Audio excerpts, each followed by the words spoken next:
Hello and welcome to another episode of Moments of Consequence, our battle report series. Today we have a really special one for you. We have a 2v2. We have Jake and Nick playing Ogres and Chaos Dwarves versus Casey and Mike playing the Wood Elves and Bretonnia. They're playing Raid Enemy Camp, and without further ado, let's begin. Alrighty, Casey and I have traveled to New Hampshire to play a team battle with Nick and Mike. So we are at Nick's beautiful table and we are playing a raid enemy camp. We have a Chaos Dwarf and Ogre alliance. I'm the Ogres, Nick's the Chaos Dwarfs against a Bretonnian Wood Elf alliance. So why don't you go first, Casey? Tell us what you got in your army. So I've got 10 Blade Riders with a Standard Bearer musician, Warhawk Riders with a champion. I've got 5 War Dancers with additional hand weapons and a War Dancer hero that's my general. 12 Archers, 6 Wild Hogs with Beastmasters. And I've got 5 War Dancers with shields, even though it doesn't look like it. 13 archers with a level 1 mage, 8 dryads in the woods, a treeman, and more hogs on the flank. What's with all the hogs, Casey? Just feeling them. Feeling the wild hogs? Yeah. All right, Mike, what do you got? So, I guess starting from this side, making our way down. A big unit of Knights Errant, led by a knightly hero and a level 3 mage sitting there with them. And then coming along here, we got 10 Knights of the Realm, a small unit of the Grail Knights, led by the General, who's a knightly lord, and then another unit of 10 Knights Errant. Awesome. I mean, sorry, those are Knights of the Realm. Knights of the Realm, Yeah. all right. And then with Jake's Ogres. So we got some saber-toothed tigers. So we have ogres with forest goblin allies. So we got some 12 forest goblins with short bows. Some ogres with blunderbusses, then some man-eaters with a level 1. And then big unit of ogres with a battle standard bearer and the ogre lord. And then some more forest goblin archers in the woods. All right, Nick, tell us about your Chaos Dwarves. I have some embarrassingly unpainted finished minis, so bear with us. But I have a Earthshaker on this flank. I have a unit of Hobgoblin Archers. I have a unit of Chaos Dwarf Warriors with a level 4 spellcaster, as well as his adorable spell Familiar. They have great weapons and shields, or sorry, double-handed weapons and shields.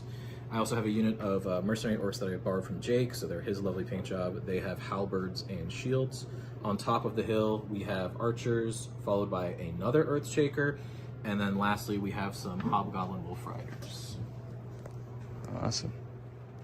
All right, so I am revealing a magic item. I have the Thief Stone, so I have to name a magic item, and if it's in your list, Yoink. my guy has it. I'm gonna name the Staff of Three Sisters. What? Dang it, Jake. You look across the battlefield, and you see my ogre tyrant just snap that little stick over his knee and let out a big guffaw. That's ridiculous. Okay, so the Bretonnians preyed on the, so the evil nasties got the first turn. So what happened? Basically just the lines moved up a little more aggressively on the ogre side. This was the vanguard move from the Glade Riders.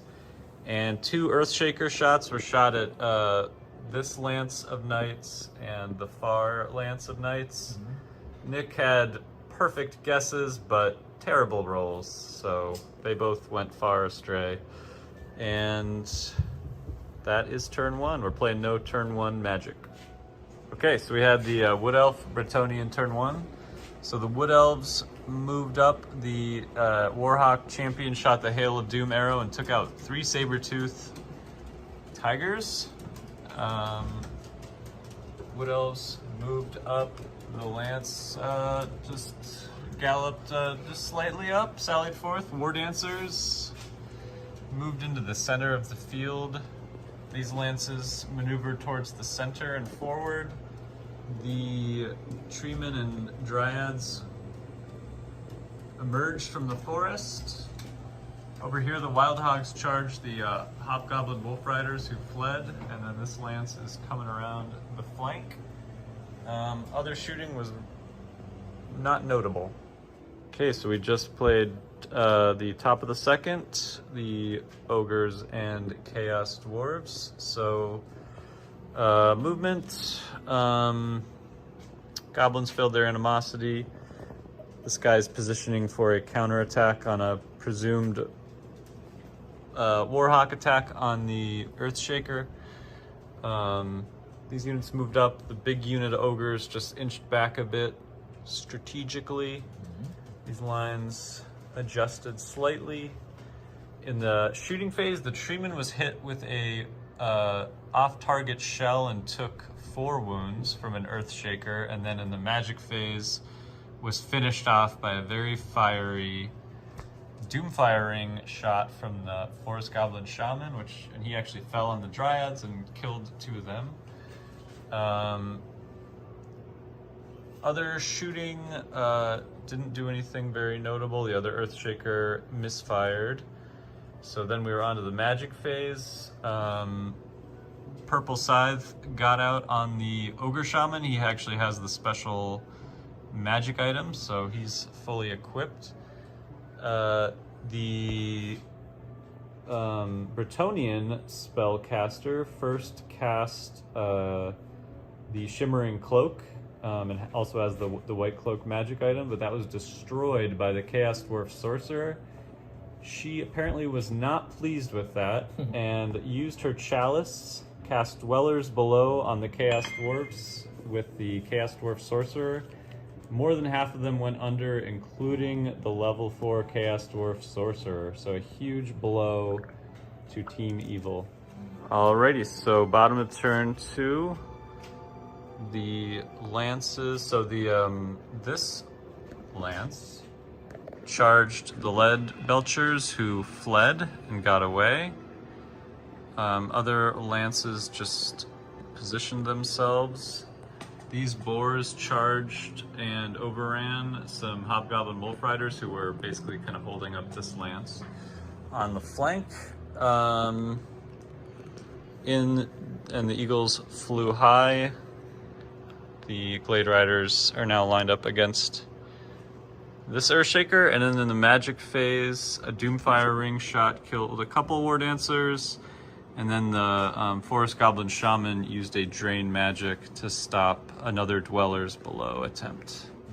Okay, so we just had the top of turn 3. The Orc boys charged the Wild Hogs who fled, and then in the magic phase, many boys were dragged underground by another Dwellers Below. A perfectly aimed or guessed shot from the Earthshaker at this unit scattered 10 inches, adding to the string of disappointing Earthshaker shots. And the lead belchers continued to flee. The forest goblins were lined up for a glorious shot at the glade riders, only managed to take 2 down. In the magic phase, the purple scythe got out with a total power, and this unit also got Glamour of Teclis cast on them. And some wolf riders are harassing this unit. That's about where things stand.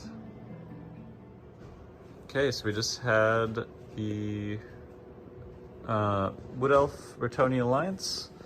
So this lance charged the orcs who fled. The Warhawks landed and slew the Earthshaker cannon crew. On the other flank, the Glade Riders took out the other Earthshaker, which caused the Forest Goblins to flee. The Lead Belchers are still fleeing. Let's see.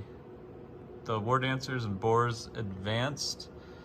At the beginning of the turn, there were a couple of Hobgoblin Wolf Riders in between the middle lance here, the Grail Knights. So that basically, the Bretonnian commander decided to kind of hold off on charging and instead clear the paths to clean charges, and the Alliance feels like time is on their side. So the War Dancers are blocking up this unit.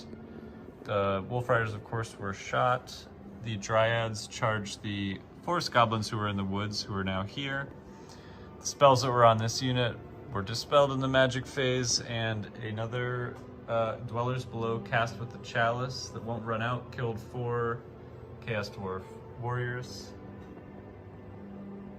Okay, so a bunch of ogres and goblins rallied. The Sabertooths charged the Glade Riders, who fired and flee.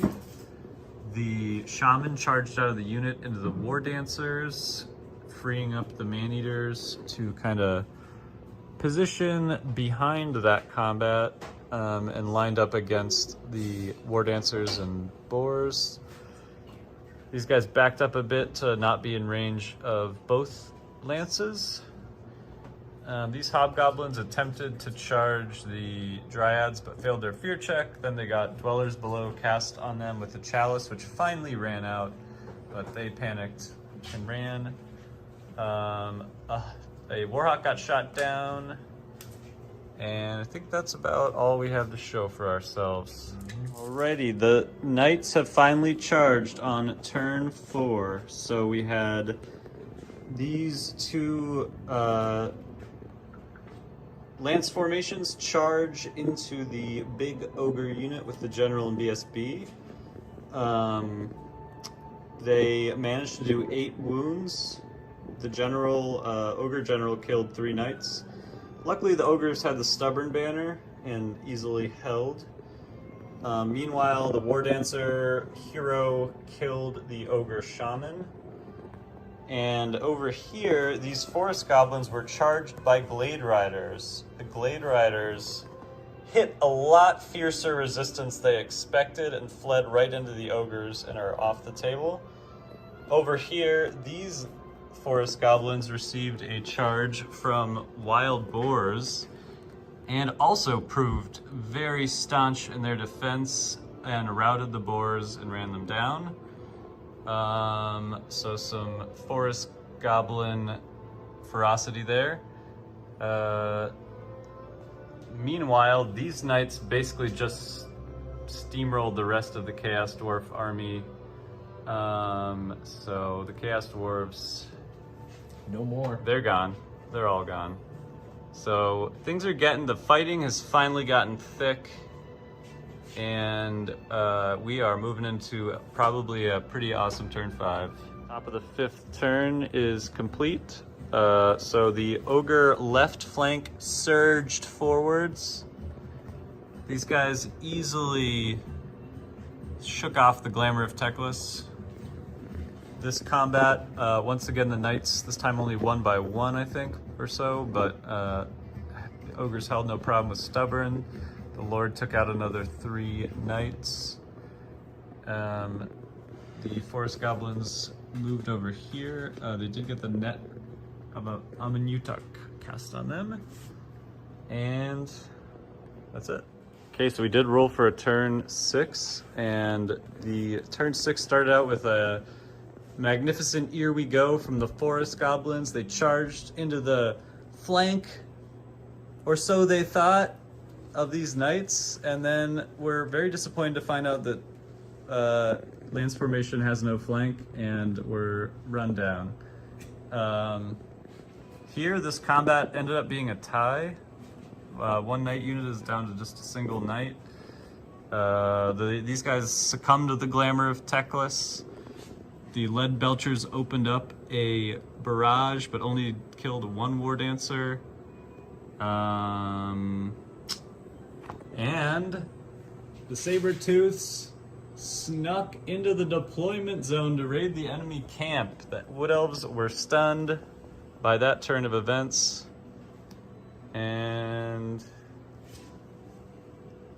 here we are on to the final turn of the game. Okay, so the final turn, the War Dancers charged in and did the Shadows Coil, so just providing a little extra combat res here, and good thing they did because it was a tied combat. Had they not been there and provided the flank attack and banner,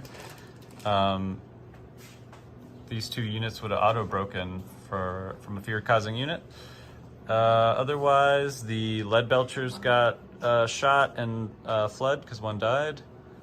And that's about it. So that is the battle. The Ogre Chaos Dwarf camp is being raided by these guys and the Boars over here. Only one unit raiding the good guys camp. And we'll have to total up points sometime, but that's looks like a Wood Elf and Bretonnia victory.